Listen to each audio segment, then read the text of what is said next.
ভগবান শ্রীকৃষ্ণ ভক্তদের বিভিন্নভাবে পরীক্ষা নিয়ে থাকেন এবং বিশেষ কিছু সংকেত দেন, যা তাদের আধ্যাত্মিক পথের উন্নতির জন্য গুরুত্বপূর্ণ। শাস্ত্র, পুরাণ এবং ভক্তদের জীবনী থেকে আমরা দেখতে পাই যে ভগবান শ্রীকৃষ্ণ কখনো সরাসরি আবার কখনো গোপনে পরীক্ষা নেন, যাতে ভক্তের প্রেম, ভক্তি ও বিশ্বাস কতটা গভীর তা পরিমাপ করা যায়। বন্ধুরা, আজকের এই ভিডিওর মাধ্যমে আপনারা জানতে পারবেন ভগবান শ্রীকৃষ্ণ কিভাবে ভক্তদের পরীক্ষা নেন এবং কি কি সংকেতের মাধ্যমে ভক্তদের বার্তা দিয়ে সঠিক পথেই পরিচালিত করে। বন্ধুরা, ভিডিওটি শুরু করার আগে আপনারা যারা এই চ্যানেলে নতুন তারা অবশ্যই চ্যানেলটিকে সাবস্ক্রাইব করে পাশের বেল আইকনটি অন করে দেবেন এবং ভিডিওটি ভালো লাগলে অবশ্যই একটি লাইক করবেন। তাহলে চলুন দেরি না করে শুরু করা যাক। ভগবান শ্রীকৃষ্ণ কিভাবে ভক্তের পরীক্ষা নেন। প্রথমত, ধৈর্যের পরীক্ষা। ভগবান শ্রীকৃষ্ণ অনেক সময় এমন পরিস্থিতি সৃষ্টি করেন যেখানে ভক্তের ধৈর্য ও বিশ্বাসের পরীক্ষা হয়। উদাহরণস্বরূপ রূপে পাণ্ডবদের জীবনে আমরা দেখি যে ভগবান শ্রীকৃষ্ণ তাদের ধৈর্যের পরীক্ষা করেছিলেন, বিশেষত যখন তাদের বনবাসে যেতে হয়েছিল এবং কুরুক্ষেত্রের যুদ্ধের সময় তাদের নানান প্রতিকূল পরিস্থিতি মুখোমুখি হতে হয়েছিল। দ্বিতীয়ত, সম্পদের পরীক্ষা। ভগবান শ্রীকৃষ্ণ কখনো কখনো ভক্তকে ধন সম্পত্তি, সামাজিক মর্যাদা এবং আরামের জীবন দিয়ে দেখেন যে তিনি এই বস্তুগুলোর লোভে পড়েন কিনা। রাজা হরিশ্চন্দ্রের গল্প হলো এর একটি উদাহরণ। তিনি কঠিন পরীক্ষার মধ্যে পড়েও সত্যের পথে স্থির ছিলেন, তাই তিনি তার সমস্ত রাজ্য, এমনকি নিজের সন্তানদের এবং স্ত্রীকে দান করেছিলেন। কিন্তু ভগবানের পরীক্ষায় তিনি সফলতা অর্জন করেন এবং তার সমস্ত রাজ্য, স্ত্রী, পুত্রকে পুনরায় ফিরে পান। তৃতীয়ত, কষ্টের পরীক্ষা। ভগবান শ্রীকৃষ্ণ কখনো কখনো এমন পরিস্থিতি সৃষ্টি করেন যাতে ভক্ত দুঃখ কষ্টের মধ্যেও তার প্রতি বিশ্বাস ধরে রাখতে পারেন কিনা তা পরীক্ষা করেন।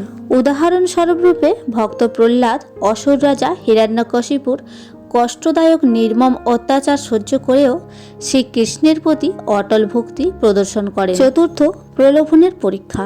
ভগবান শ্রীকৃষ্ণ দেখেন ভক্ত তার লীলায় মুগ্ধ হয়ে তার প্রতি বিভোর হয় নাকি নিজের উদ্দেশ্য ভুলে যান। উদাহরণস্বরূপ রূপে নারদ মুনিকে একবার তিনি এক সাধারণ গৃহস্থ জীবনের মোহে ফেলে পরীক্ষা করেছিলেন। পরে তিনি বুঝিয়েছিলেন যে ঈশ্বরের প্রতি সম্পূর্ণ আত্মসমর্পণই সত্যের পথ। পঞ্চমত হল ঈশ্বরের প্রতি সম্পূর্ণ নির্ভরতা, তার পরীক্ষা। ভগবান শ্রীকৃষ্ণ দেখেন যে ভক্ত কি সত্যিই কৃষ্ণের শরণাগত হয়েছে। ভগবান অনেক সময় এমন পরিস্থিতি সৃষ্টি করেন যেখানে ভক্তের আশা শেষ হয়ে যায়, কিন্তু তখনও কি সে ভগবানের উপর নির্ভর করতে পারে? দ্রৌপদীর বস্ত্রহরণের সময় যখন কেউ তাকে রক্ষা করতে পারছিল না, তখন ভগবান শ্রীকৃষ্ণই শেষ পর্যন্ত তার সম্মান রক্ষা করেন। ষষ্ঠত, আত্মসমর্পণের পরীক্ষা। ভক্ত কতটুকু শ্রীকৃষ্ণের ইচ্ছার উপর নির্ভরশীল তা বোঝার জন্য তিনি অনেক সময় কঠিন পরিস্থিতি তৈরি করেন। উদাহরণস্বরূপ রূপে অর্জুন যখন কুরুক্ষেত্রের যুদ্ধে নিদাগ্রস্ত হয়ে পড়েছিলেন, তখন ভগবান শ্রীকৃষ্ণ তাকে শ্রীমদ্ ভাগবত গীতা জ্ঞান দিয়ে আত্মসমর্পণের পরীক্ষা নেন। বন্ধুরা, এবার আমরা আলোচনা করব ভগবান শ্রীকৃষ্ণ কি কি সংকেত দেন। ভক্তের প্রতি ভগবান শ্রীকৃষ্ণ কিছু সংকেত দিয়ে জানান যে তিনি তার উপস্থিতি অনুভব করাচ্ছেন বা তাকে সঠিক পথে পরিচালিত করছেন। এই সংকেতগুলো বিভিন্নভাবে আসতে পারে। স্বপ্ন, দৈব ঘটনা, মনোবৈজ্ঞানিক অনুভূতি বা জীবনের বিশেষ কিছু পরিস্থিতির মাধ্যমে। 1 নম্বর, স্বপ্নের সংকেত। ভগবান শ্রীকৃষ্ণ অনেক সময় ভক্তদের স্বপ্নের মাধ্যমে বার্তা দেন। কেউ স্বপ্নে শ্রীকৃষ্ণকে দর্শন করতে পারেন বা কেউ তার বাঁশির শব্দ শুনতে পারেন, আবার কেউ তার কৃপার হাসি দেখতে পারেন, অথবা কেউ তার পায়ের শব্দ শুনতে পান। এইগুলো সাধারণত ভক্তের আধ্যাত্মিক পথে এর জন্য উৎসাহজনক বার্তা বহন করে। 2 নম্বর, বাঁশির শব্দ। ভগবান শ্রীকৃষ্ণের বাঁশির শব্দ অনেক সময় আধ্যাত্মিক সংকেত বহন করে। কিছু ভক্ত অনুভব করে যে তারা হঠাৎ কোথাও ভগবান শ্রীকৃষ্ণের বাঁশির সুমধুর সুর শুনতে পাচ্ছে, যদিও বাস্তবে কোথাও কোনো বাঁশি বাজছে না। এটি ভগবানের উপস্থিতির একটি গুরুত্বপূর্ণ ইঙ্গিত বা সংকেত হতে পারে। 3 নম্বর, কঠিন সময়ে অলৌকিক সাহায্য। যে কোনো বিপদ বা সমস্যার সময়ে যদি অপ্রত্যাশিতভাবে সমাধান এসে যায় তবে তা শ্রীকৃষ্ণের কৃপার সংকেত হতে পারে। যেমন কোনো কঠিন পরিস্থিতি থেকে অলৌকিকভাবে রক্ষা পাওয়া বা কোনো গুরুত্বপূর্ণ সিদ্ধান্ত নেওয়ার সময় অভ্যন্তরীণ নির্দেশনা পাওয়া। এটি ভগবান শ্রীকৃষ্ণের একটি গুরুত্বপূর্ণ সংকেত। 4 নম্বর, নির্দিষ্ট সংখ্যক পুনরাবৃত্ত ঘটনা। বন্ধুরা, কিছু কিছু ঘটনা বারবার ঘটে, যেমন কারোর সামনে শ্রীকৃষ্ণের ছবি বা নাম বারবার আসা, কারোর আশেপাশে বারবার শ্রীকৃষ্ণ, গোবিন্দ বা মাধব নাম শোনা, কিংবা শ্রীকৃষ্ণের কথা কোনো না কোনোভাবে জীবনে বারবার আসতে থাকা। এটি একটি গুরুত্বপূর্ণ ইঙ্গিত বা সংকেত। ভগবান শ্রীকৃষ্ণের 5 নম্বর, আধ্যাত্মিক অনুভূতি।